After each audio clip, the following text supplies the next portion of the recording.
Sociedad 3.0 Multimedios presenta.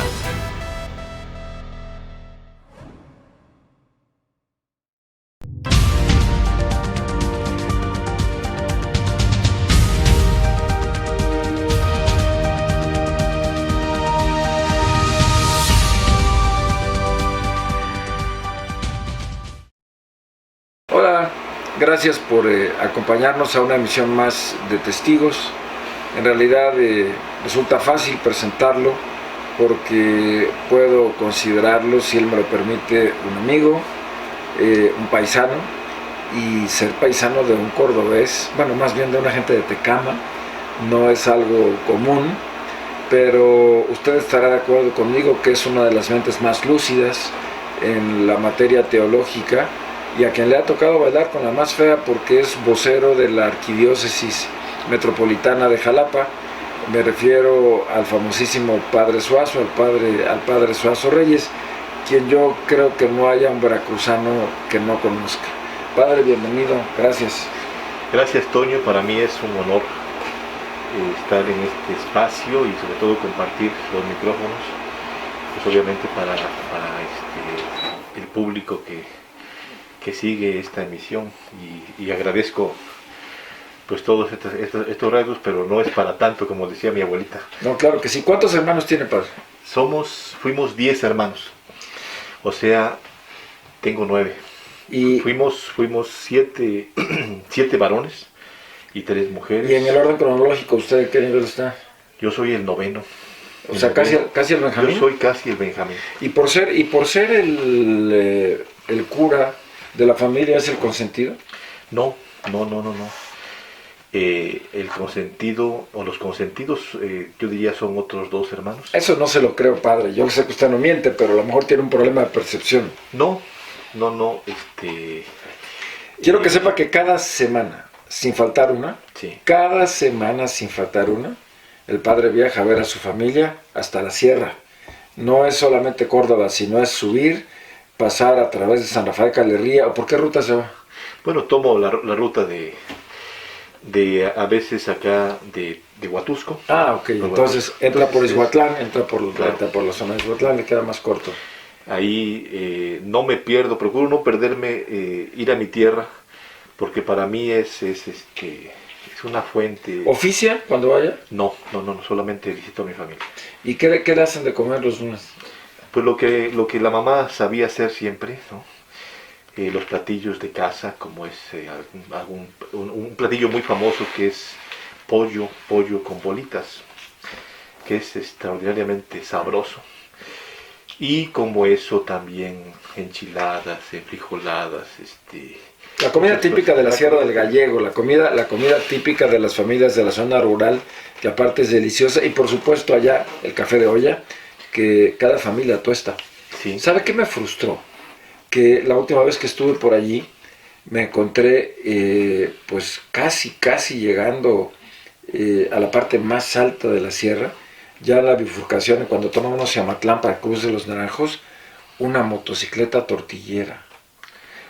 La gente ya no hace las tortillas a claro, mano, las compran.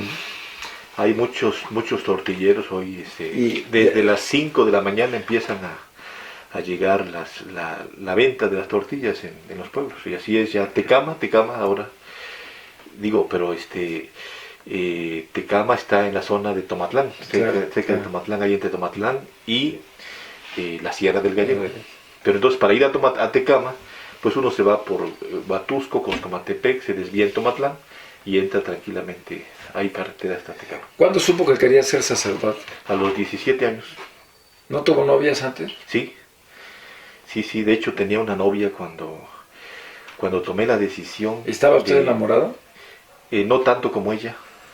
¿Y fue doloroso? Para ella sí, para mí no tanto. ¿Y al seminario menor? Entré al seminario menor, y de hecho yo no sé cómo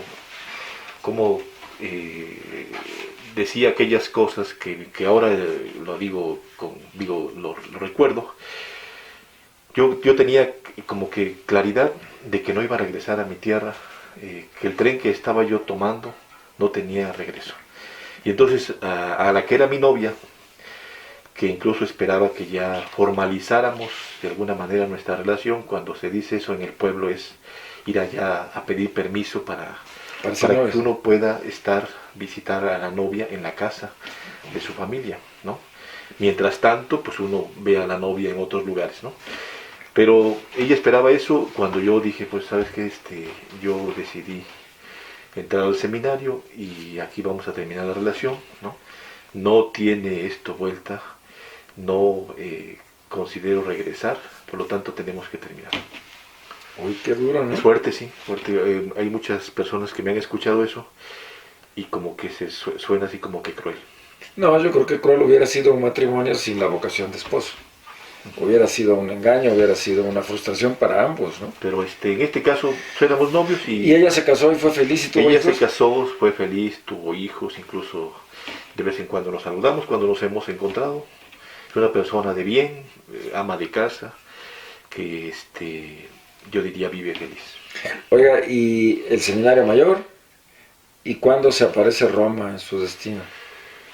Bueno, eso apareció después cuando ya yo me había preparado con las lenguas clásicas, porque eso lo hice desde el seminario mayor. Entonces, antes de Roma, estuvo la Universidad Pontificia de México, en Tlalpan, que fue una experiencia ya muy, muy bonita, de una formación teológica y filosófica muy intensa. Era para mí un gran honor estar ahí en la universidad y lo disfruté incluso. 3 años en la universidad y ya después regresé me invitaron a dar clases de lenguas clásicas, por cierto, al seminario, de un idioma que me encanta, que es el griego, y también algunas clases de latín. Y incluso entonces empecé a estudiar algunas cosas de hebreo, ¿no? Porque yo tenía ya en el horizonte estudiar la Sagrada Escritura. Y ya siendo profesor en el seminario, dando clases, fue cuando recibí la invitación para ir a especializarme a Roma. Pero entiendo que la mayor parte de los evangelios fueron escritos en arameo. No. Los evangelios, hay algunos fragmentos en arameo, pero todos fueron escritos en griego. ¿Jesús hablaba arameo? Jesús hablaba arameo, como muchos de su época, pero los que redactaron los evangelios, pues hablaban la lengua griega. O sea que la lengua madre de la Biblia es el griego. La Biblia tiene 3 lenguas madres, que es el hebreo, después el arameo y en el Nuevo Testamento es todo griego. Incluso el Antiguo Testamento tiene partes o tiene libros que están escritos en griego. Hay que precisar que cuando hablamos del griego bíblico, hablamos del griego clásico, que nada tiene que ver con el griego contemporáneo. Por supuesto. Y que además los dos son terriblemente difíciles. Yo no sé cómo puede decir que le encanta si es un quebradero de cabeza. No, porque es como todo idioma. Uno al principio lo encuentra muy raro, pero pues se va familiarizando y después es extraordinariamente, bueno, yo diría muy, muy bello. Cuando uno descubre, por ejemplo, las raíces de las palabras y la relación que tenemos en español, tenemos muchas palabras que vienen del griego, vienen del latín, entonces es comprender la lengua o comprender el significado de algunas palabras es sin duda una cosa maravillosa. Oiga, pero en realidad su especialidad son las Sagradas Escrituras. Así es. Estudié las Sagradas Escrituras e incluso por vocación, cuando yo llegué al colegio mexicano en Roma, donde uno reside, que es una residencia sacerdotal, los compañeros... La gente piensa que el colegio es una escuela y no es exactamente eso. Una residencia. Es una residencia sacerdotal.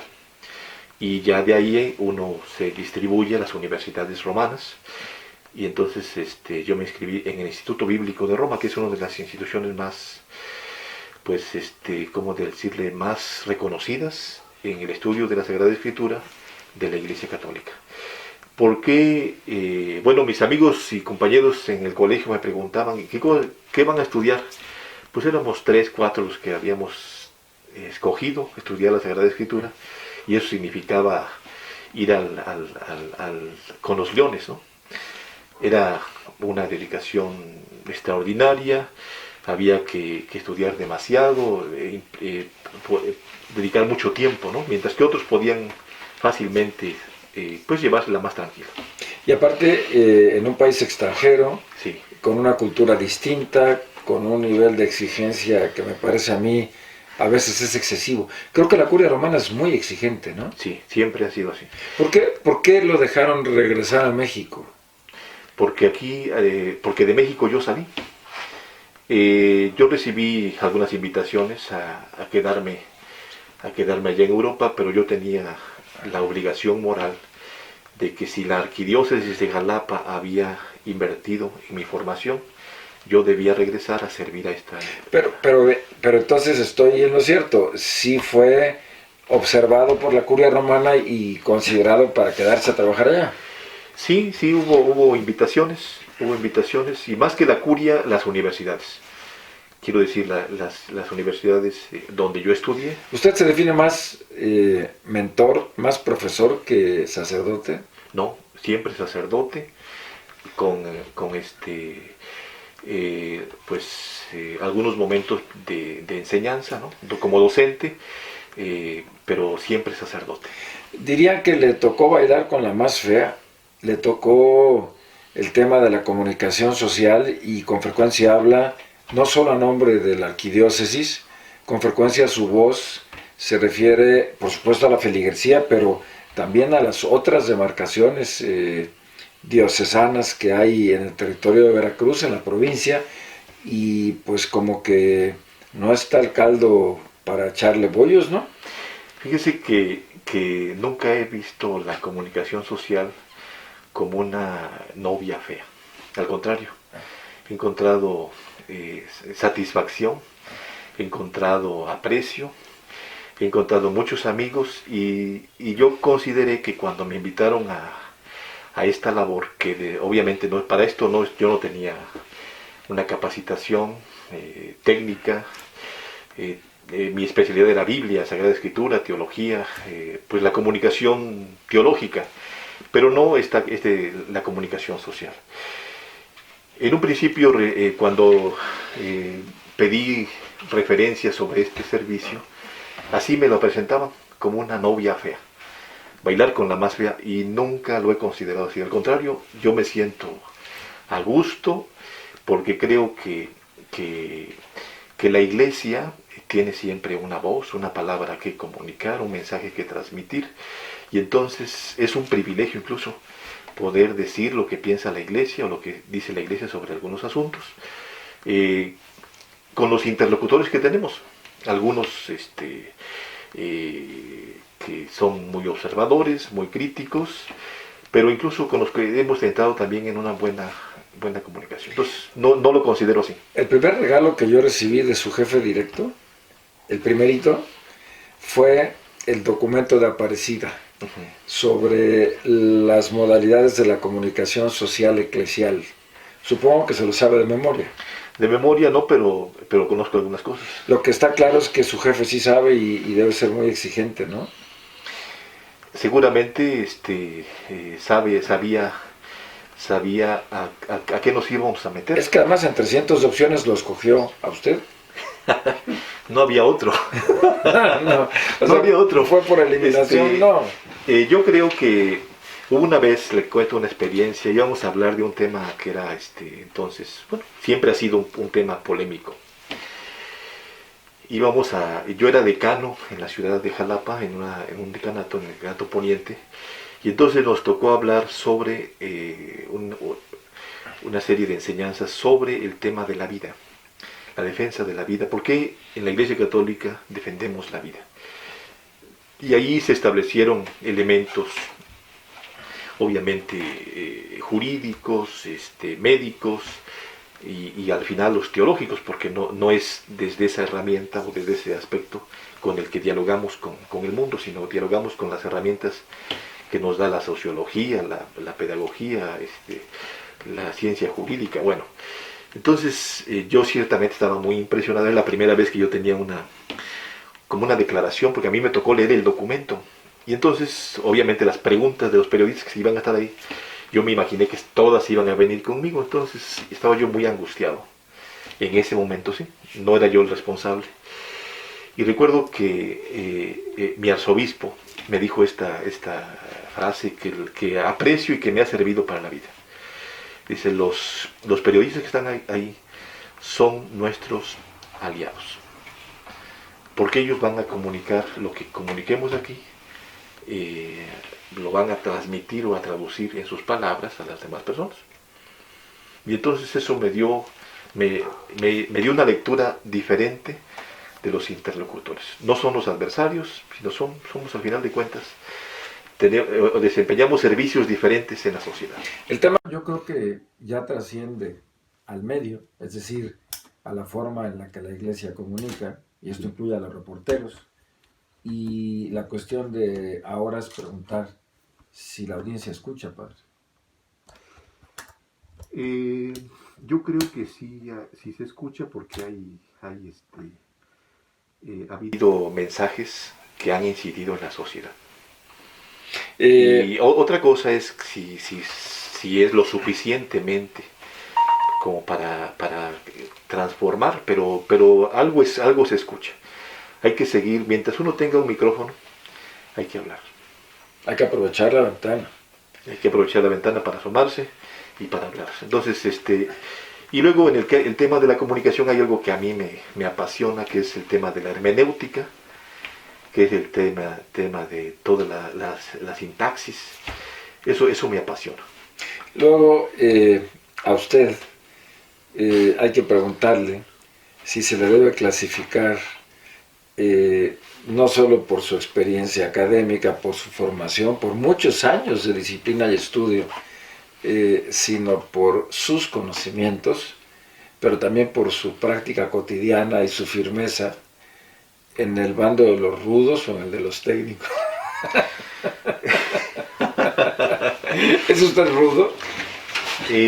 Yo creo que soy disciplinado. Y eso me lo dio la capacitación en el Instituto Bíblico. Allí había que ser disciplinado, no había que dejar nada para el día siguiente. Todo lo que había que resolver en un día, había que resolverlo, y eso se requiere. ¿Reprobó alguna materia? No, afortunadamente no reprobé. No, ninguna. Incluso tuve la fortuna de cuando llegué, y eso es un reconocimiento pues al seminario de Jalapa. Cuando yo llegué a Roma, para muchos el coco era el griego y el hebreo. Entonces, como yo ya había estudiado griego aquí y había enseñado griego, yo llegué, presenté un examen de admisión y tranquilamente lo superé, y entonces me brinqué una etapa de tiempo en la formación ahí en el Instituto Bíblico, que fue incluso una noticia que se divulgó mucho aquí en México, porque había habido compañeros pues que los habían reprobado, que no habían superado ese examen, que tuvieron que meterse a otra facultad porque no superaron ese examen. Y yo, afortunadamente, obviamente por la formación que el seminario de Jalapa me había dado, pues tuve ese privilegio de presentar ese examen y pasarlo tranquilamente. Oiga, y una vez que usted regresa a México y tiene que asumirse como sacerdote, ¿se siente sobreentrenado? ¿Siente que le falta? ¿Cómo es el contraste de regresar de la vida europea a su realidad y a Tecama y a Jalapa? Bueno, había que traducir de entrada, había que traducir muchas cosas. Así como, y eso era parte de, yo creo que el entrenamiento que yo recibí. Entonces, las categorías que uno aprende y la metodología que uno trae, lo tiene que ayudar a uno a ser capaz, uno, de apreciar lo que hay aquí que tenemos, de aprovechar lo que tenemos y entonces dimensionarlo para hacerlo fructificar. Entonces, en algunas cosas era contrastante por la situación. Cuando regresó, ¿pensaba en italiano o pensaba en español? En las dos cosas. De hecho, cuando enseñaba, se me salían palabras en italiano o palabras en otro idioma. Es típico cuando uno llega de un país donde ha hablado la lengua sale espontáneamente la lengua que ha estado hablando. ¿Extraña la polenta? Pues no porque la disfruté cuando la tuve, y cuando llegué aquí me dediqué a disfrutar lo que hay en México. Hay, según la estadística, cada vez menos católicos en este país. Según las cifras oficiales, hay estados como Chiapas, en donde la población católica, la que se declara católica, es de menos del 70%, contra cifras del 90% de la mitad del siglo pasado, por ejemplo. Pero de eso quisiera que charláramos después de esta breve pausa. Enseguida volvemos. Con todo gusto. Muchas gracias.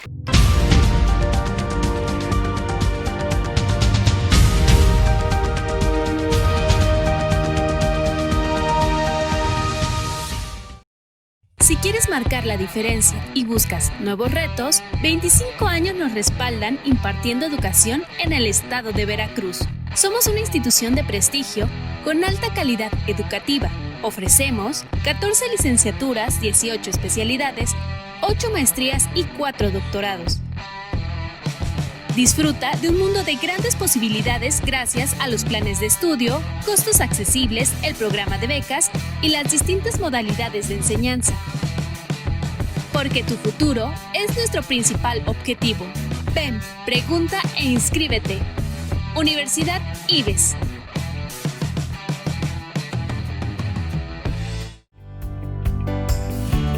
Bachillerato General del IBES. Ven y forma parte de esta comunidad. Excelencia educativa, costos accesibles y programa de becas. Que nada impida tu formación. El sistema de aprendizaje dirigido, SAT, es la mejor opción. Cuando de educación se trata, las limitantes no existen. Conoce los beneficios. Bachillerato General del IBES. Somos linces, somos IBES. Secundaria y preparatoria Dr. Gavino Barreda, 57 años de excelencia educativa. Contamos con costos accesibles, programa de becas y la mejor educación. Olvídate de lo tradicional, el sistema de aprendizaje dirigido es tu mejor opción. Contáctanos y conócelo. No lo pienses más y forma parte de esta gran comunidad. Secundaria y preparatoria Dr. Gavino Barreda, excelencia educativa a tu alcance. Educación de clase mundial, excelente atención profesional con los mejores sistemas educativos, las mejores licenciaturas y posgrados más completos en un solo lugar. En Universidad Martí, contáctanos al 2288 12 31 95 o si lo prefieres, escríbenos en nuestra página de Facebook Universidad Martí. Únete a esta gran oportunidad, solo faltas tú. Somos Martí.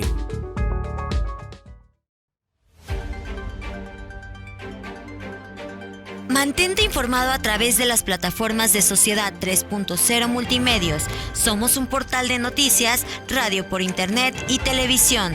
Entérate del acontecer local, estatal, nacional e internacional con veracidad y oportunidad. Síguenos a través de nuestras redes sociales. Búscanos en nuestro portal web como sociedad3.0.com, en Facebook como Sociedad 3.0, Twitter Sociedad-30 y YouTube como Sociedad 3.0 Televisión. Sociedad 3.0 Multimedios, más cerca de ti.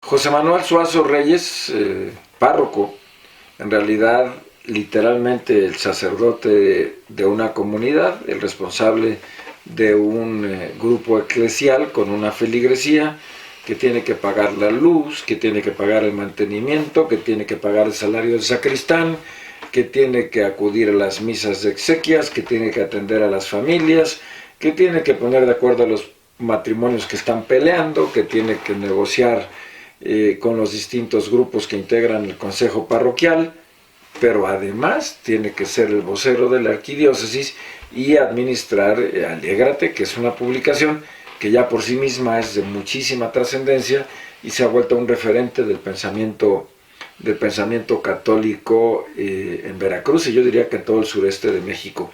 ¿Hay menos católicos que antes en el país? Bueno, las estadísticas dicen que la cosa no solamente se ha mantenido, sino que incluso se ha incrementado. Pero ciertamente el desafío es muy grande. Yo creo que nosotros no medimos por el número de católicos, sino lo que realmente a nosotros nos preocupa es este tema. Tenemos muchos bautizados, pero no todos evangelizados. Realmente es muy importante que no solamente la gente esté bautizada y se declare católica, sino que esté evangelizada. Y eso es la labor que la Iglesia tiene que hacer. La evangelización requiere que las personas tengan un encuentro con Dios profundo, de donde viene la conversión, la conversión, o sea, una respuesta al amor de Dios, y luego el compromiso social, o sea, lo que decían los obispos en el 2000, del encuentro con Jesucristo a la solidaridad con todos. Así lo entiende la Iglesia. Entonces, más que el número de católicos, lo que nos interesa sobre todo es la evangelización de esos católicos. Y es entiendo yo, un mensaje de amor, de misericordia, de concordia, de paz, de respeto. No se puede uno declarar cristiano si lo hace odiando o excluyendo o rechazando a los otros, ¿no? No, la enseñanza de Jesús es el amor, ¿no? Entonces, y vamos a ser juzgados por la capacidad de amor, por los actos de amor que tengamos hacia nuestros prójimos, sean creyentes o no. La Iglesia protestante dice que de nada sirven las buenas obras, que finalmente, bueno, pues allí está Calvino y el tema Lutero, de y Weber con el tema de la predestinación. Sí. ¿Son útiles las buenas obras? Por supuesto. Aumentan la gracia. Por ejemplo, hay 4 pilares que son fundamentales para un cristiano. Para aumentar la vida de gracia, para aumentar la fe en un creyente. El Papa Benedicto decía que la fe no crece espontáneamente. Tiene que ser alimentada, tiene que ser formada, tiene que crecer. Y los 4 pilares son los sacramentos, son la oración, la lectura y meditación de la palabra de Dios y las buenas obras. Si faltan esas cosas en un cristiano, en un creyente, pues obviamente entonces sus obras no trascienden. Un creyente pues debería ser, para estar en sincronía con esto, un lector de la Escritura. Por supuesto. Un lector sistemático. Un lector sistemático que se está nutriendo o alimentando constantemente de la palabra de Dios. El dilema de la tecnología, la discusión científica sobre el origen de la vida, el tema de la igualdad de derechos de las comunidades diferentes, la homosexualidad, el derecho de las mujeres a abortar, lo que plantea el conflicto de los divorciados sin acceso a los sacramentos, ¿no son retos para una iglesia que intente modernizarse? Bueno, yo creo que primero hay que clarificar el lenguaje y los términos. Por ejemplo, yo difiero de este concepto que acaba usted de decir. Se está burlando de mí porque nunca me ha hablado de usted, pero ahorita frente a las cámaras se pone muy formal. Estamos siempre mirado con respeto y a todas las personas. Y muy correspondido, pero más en el afecto, ¿no? Bueno, entonces, por ejemplo, cuando hablan del derecho de las mujeres a abortar, eso es falso. No existe el derecho a matar a una persona, porque el aborto es un asesinato. Entonces no existe el derecho de nadie de quitarle la vida a un ser humano. ¿Por qué esta discusión? Yo entiendo la posición de la Iglesia, entiendo la posición contraria, ha derivado en tanto radicalismo y tanta violencia, sobre todo por parte de estas agrupaciones que últimamente se manifiestan con tanta energía. A mí me parece que el problema es precisamente la perspectiva que se le da a los derechos y incluso hoy a los falsos derechos, como ese es un falso derecho que se han inventado, ¿no? Hoy el tema, por ejemplo, de la homosexualidad es un asunto que ha existido siempre y hay que distinguir incluso a las personas que tienen esta orientación. Hay como que varios grupos dentro de esta orientación. Los más radicales y que están haciendo esta labor de incidencia en las legislaciones y haciendo este tipo de manifestaciones son los lobbies, que son los grupos de cabilderos. Los grupos que tratan de incidir y que incluso son promocionados por transnacionales, por grupos de poder, incluso por grupos extranjeros. Eso obviamente hay detrás un interés de golpear o destruir a la familia.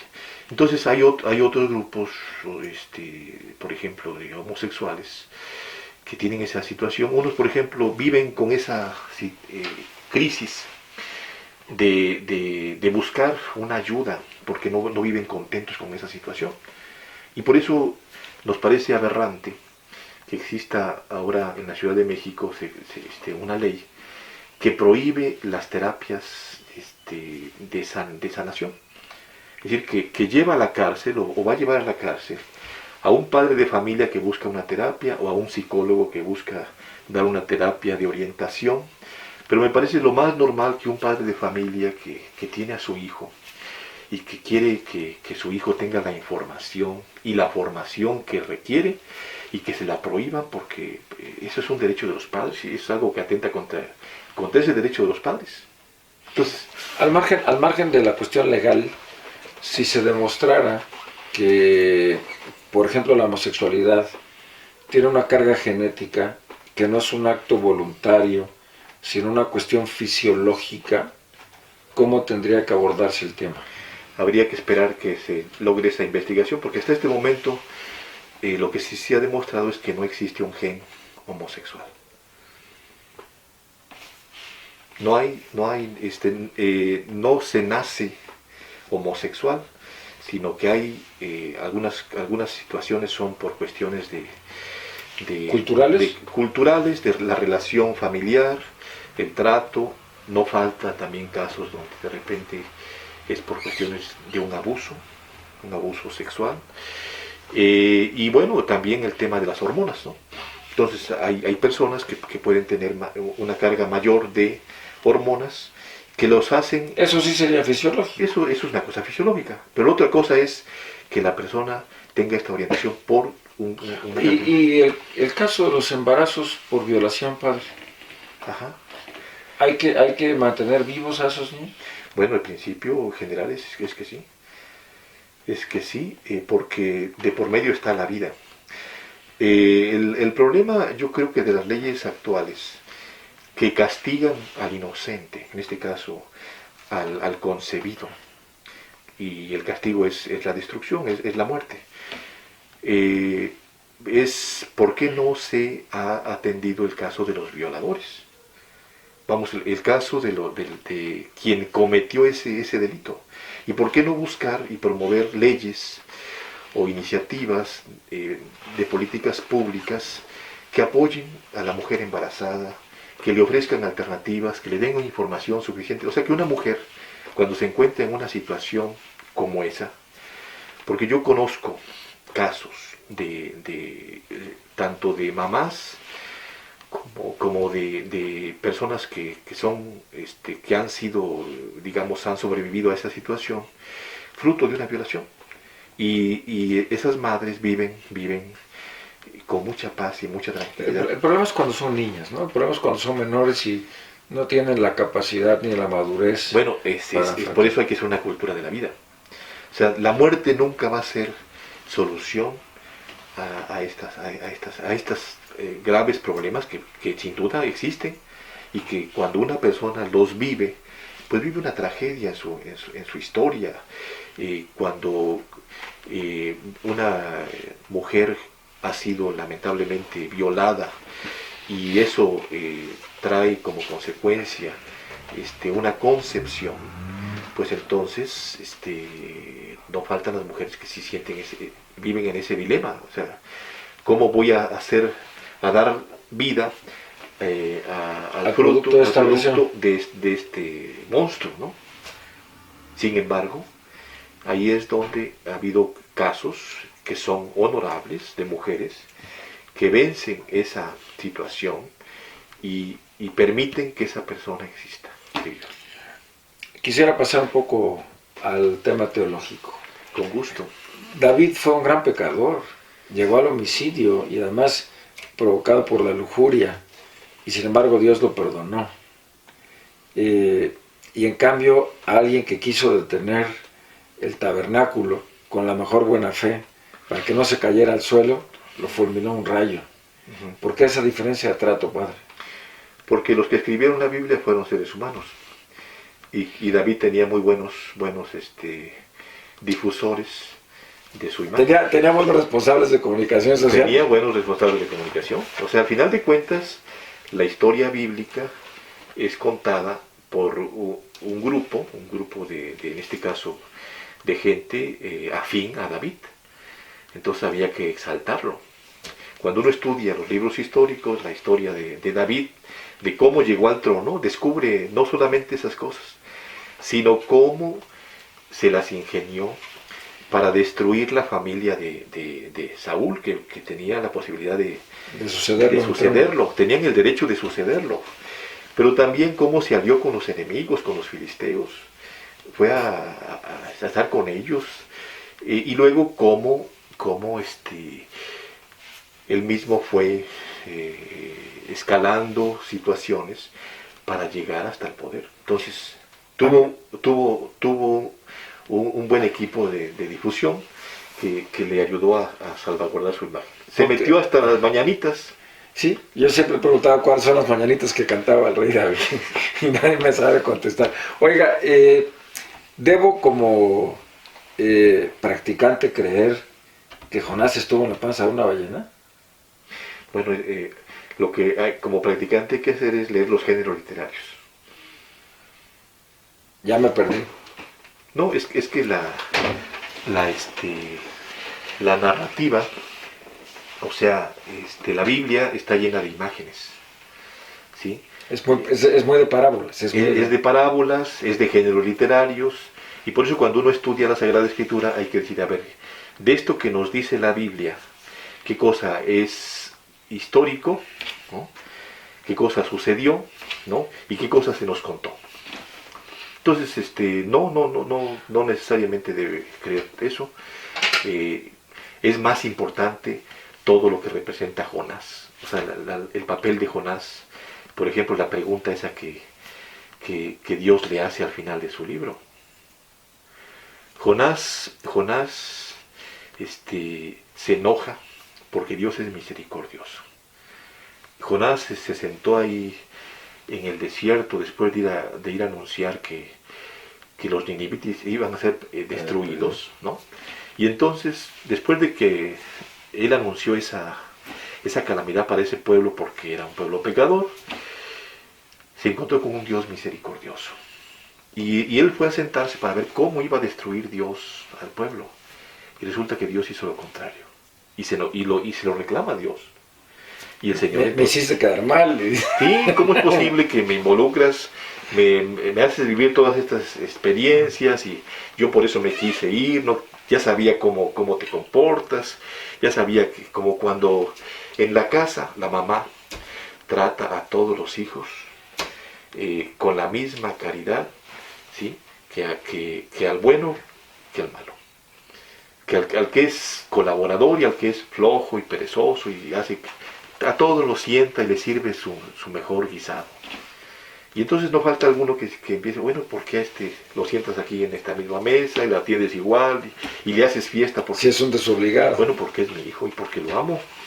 El principio del hijo pródigo, ¿no? Por ejemplo, ¿no? Entonces, no necesariamente, yo creo que hay que leer la escritura también con esa otra parte que nos enseñó la hermenéutica y el estudio literario de la y el contexto. Claro. Un poco de filología para también entender las palabras en su tiempo. Por supuesto.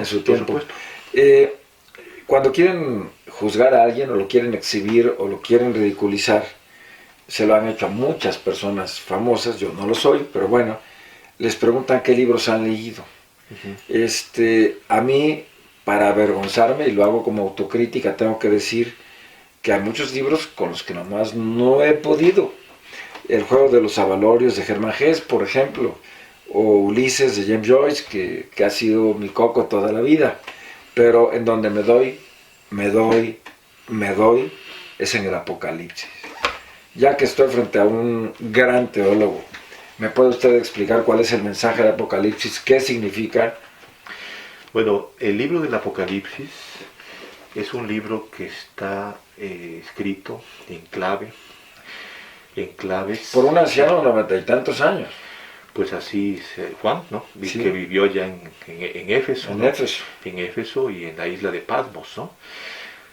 Bueno, entonces, en un ambiente de persecución, donde es necesario usar algunas claves para no ser descubierto, entonces surge el Apocalipsis, que era un estilo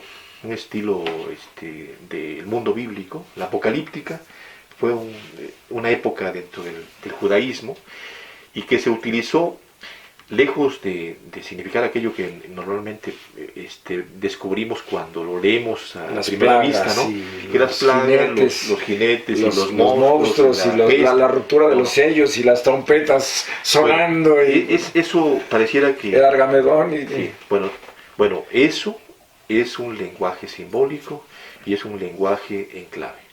Pero el mensaje del Apocalipsis es revelador, es esperanzador. Es decir, a los cristianos que están siendo perseguidos, les están diciendo, a ver, el Cordero, que en este caso es Jesús, que fue degollado, o sea, fue crucificado, es el único que puede abrir los sellos. Con su sangre han sido lavadas las túnicas de estos que ya están salvados. Entonces, ustedes que están siendo perseguidos y que creen en el Cordero, o sea, creen en Jesús, que ha muerto y ha resucitado, entonces no se angustien, o sea, van a ser salvados, van a triunfar, el mal va a ser derrotado como fue ya derrotado, como lo cuenta el Apocalipsis. Entonces, el monstruo que aparece, ese dragón que quiere devorar el niño recién nacido, etc., ya fue vencido. Entonces, el Apocalipsis es un libro esperanzador, que fortalece la fe de un pueblo que está siendo perseguido y que entonces le da sentido a su vida. Eso es, yo en síntesis, lo que... Hay guías para leer, ¿no? ¿Mande? Hay guías para leer. Sí, claro. Hay varios autores, ¿no? Varios autores que dan claves hermenéuticas para conocer mejor los símbolos, ¿no? Porque obviamente a primera vista uno se pierde, ¿no? Pero yo estoy esperando que suenen las trompetas para salir corriendo, no sé a dónde, pero para salir corriendo. Entonces, es un libro esperanzador. No hay que creerlo, por lo tanto, de manera literal. A ver, no se debe hacer una lectura literal, eso es falso.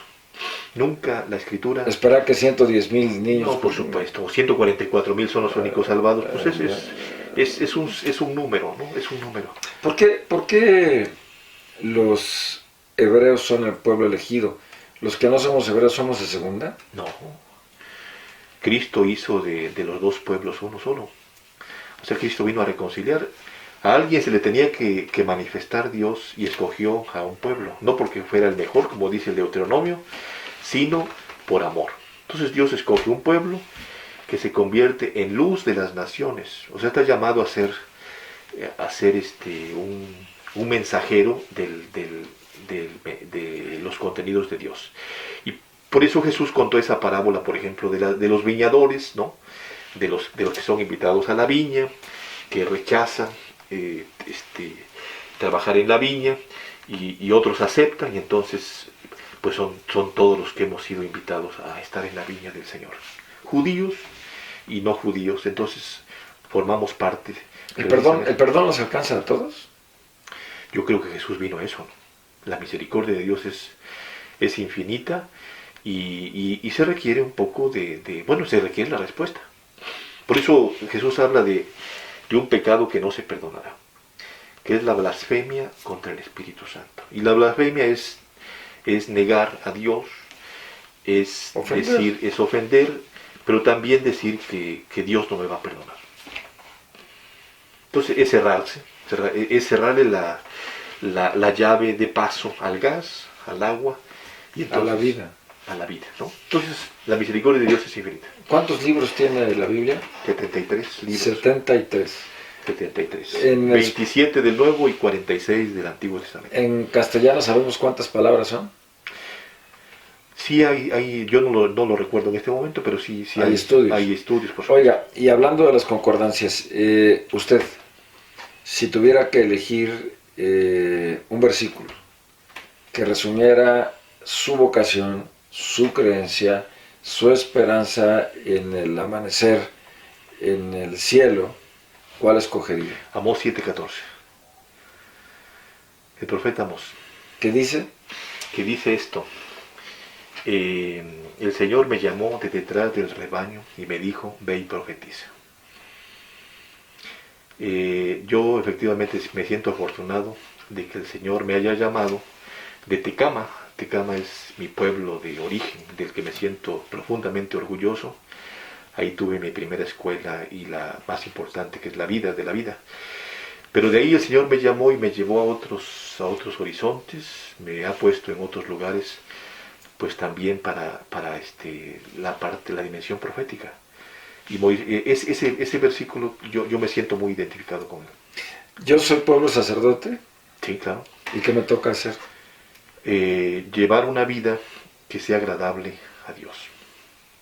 El pueblo sacerdotal, eso fue un concepto que se descubre o se revalora. Bueno, ya lo presentó la Escritura.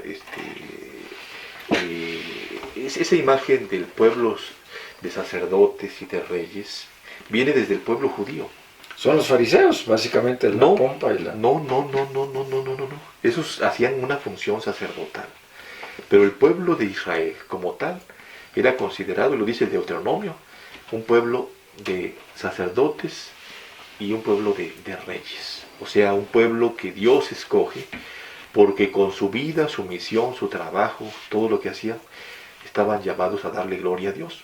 No necesariamente, no solamente con el culto, sino con la vida cotidiana. La vida cotidiana vivida. O sea, vivir para Dios. Pues. Vivir para Dios, hacer lo que hacemos para Dios, es una ofrenda sacerdotal grata a Dios. Hasta el relajamiento, hasta el esparcimiento, ¿se vale que sean para Dios? Todo. Una vez le preguntaron a una monjita, oiga, si puedo, ella le preguntó a la superiora, dijo esto, oiga, si estoy rezando, ¿puedo fumarme una cigarreta?